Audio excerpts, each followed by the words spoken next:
Hey, what's going on, everybody?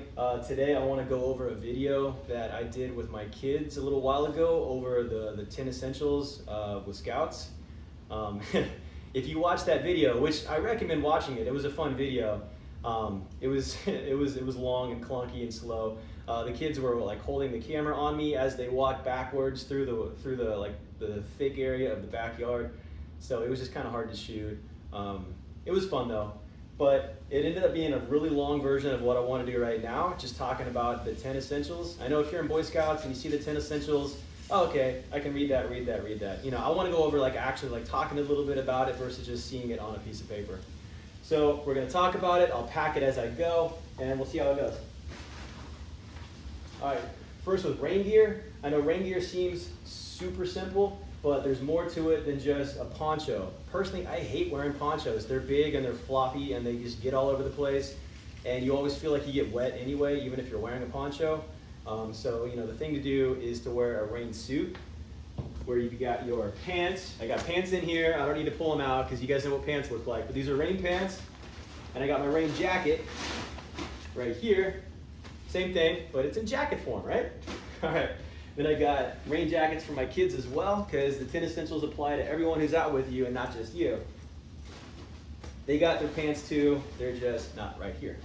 All right, this is also a plastic rain cover to go over the backpack while you wear it. These are really, really handy to have, and even if you have one, I would still suggest waterproofing everything inside your bag, you know, because you always want to double, triple down on everything, because, oh man, when your gear gets wet, it just ruins your whole day, I swear.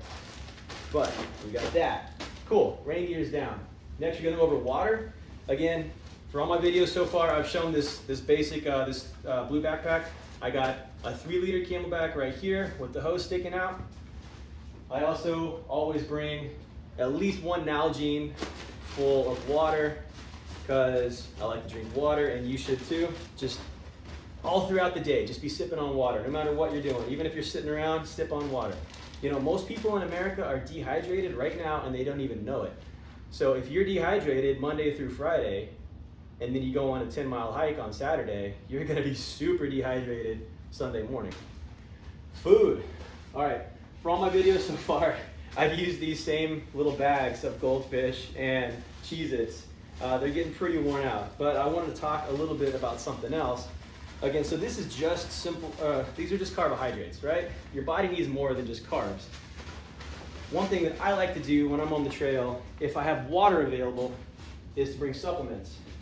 If you guys are familiar with blender bottles, I'm not a huge fan because, I mean, they're good, but I've had so many blender bottles break on me. I think their quality control is not that great.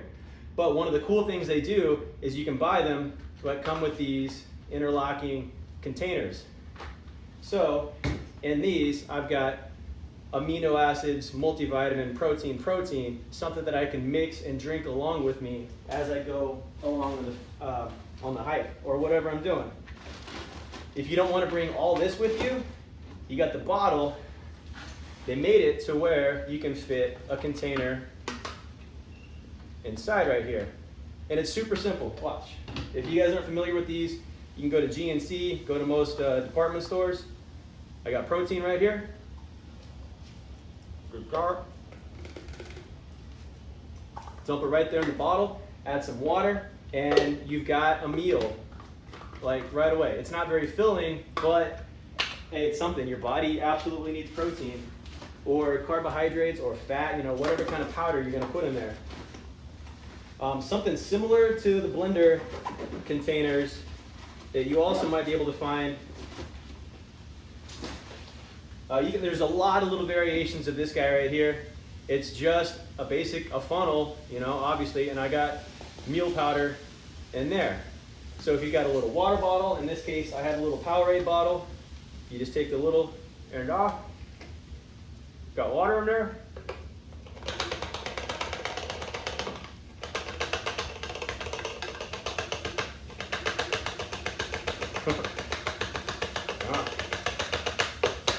All right. And just like that, I've got a full meal's worth of protein, fat, and carbohydrate with vitamins, minerals, amino acids right here. Again, it's not very filling, but sometimes your body just needs to get replenished. All right, food. Next thing comes the knife and tool. When I was in Boy Scouts, it was all about the pocket knives that have like 800 little tools, of which you're maybe going to use 3. Most of them were tiny and honestly worthless. Since then, they've come out with, of course, this is like your standard Gerber. You want to make sure it's got the saw. The saws are good for cutting like 1/2 inch, 3/4 inch wood. A good knife. The knife doesn't have to be anything crazy. Everybody wants a big, cool, fixed blade knife like this. All right, that's cool, but honestly, what is this guy gonna do for you that the little 2.5 inch blade isn't? All right, I had to have a fixed blade when I was airborne. When I was a jump master, we had to have fixed blade knives for a specific thing that could happen in the aircraft after you guys parachuted out. But you don't need to worry about that. So this thing is totally fine. Also, pliers come in handy all the time. You also want to make sure it's got a good bottle opener and a good flathead screwdriver. Flathead because sometimes you need to pry. You got to get into whatever. First aid kit. It's a no-brainer. I'm not going to go into how to conduct first aid in this video. It's just know before you go. Have a good first aid kit. Know what's in there. Practice with it before you go. Clothing. Extra clothing. I typically wear long pants and long sleeves no matter what, but it's always good to have more. The sun goes down, you might have gotten, you're going to get sweaty throughout the day no matter what temperature it is. So it's good to have dry clothes to be able to change into. Take your ones that you're wearing all day off, let them dry out overnight or whatever. And you got fresh ones for the morning. Socks, even if it's 100 degrees out, you want to have extra socks. You never know when you might step into a river, walk into a swamp.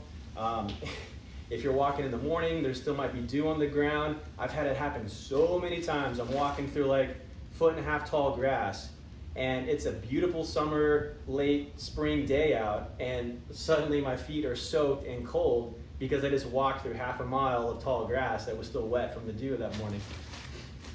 Not cool. Light source. Conventional wisdom says get a flashlight. Obviously, you want to have a flashlight. The cool thing to do, good thing to do is to have a headlamp. This will free up your hands for anything that you need to do. And it's a great way, when you're not using it, you just leave it there. So you always see guys out on a camping trip, on a hike, military guys out in the field. You just have a lamp, all throughout the day. I used to do it all the time on field operations, on deployments. My light was just always here, whether it was noon or whether it was midnight. I have my light here. Map and compass. Again, we're not going to go into how to do land navigation right now, but you at least need to know where you're going to be and have a map of that specific area and be familiar with how to use a basic compass. Fire starting equipment. Right now I just have lighters. You always have, if you can have 2, if you can have 3, if you can have 4, they don't really weigh anything and they could save your life. Have 20. They weigh that much more than having 1. It could get crushed, it could get waterlogged, it could run out of fluid. The flint and steel on it could wear out, you never know. So might as well go prepared. I've got 4.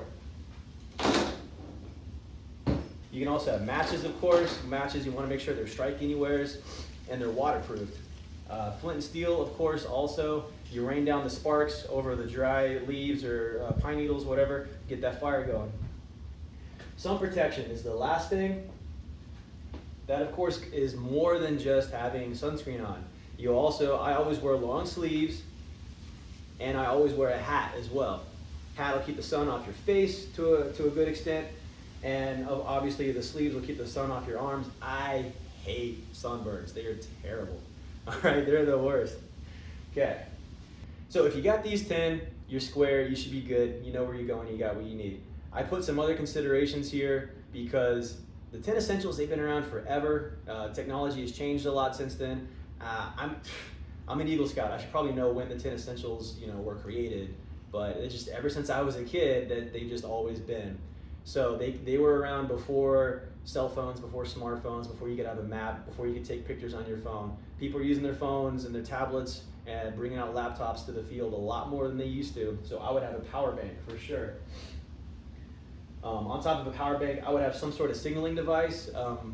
If you watch my video on a buzzsaw, you can know how to make a buzzsaw. That thing will be seen from miles and miles away. Any sort of just high visibility reflective tape. I've got a I got my reflective belt right here. It's just always with me. I've got a flare gun. I can shoot flares up in the air if I'm ever really in a bad situation, if I'm by myself and need to get rescued.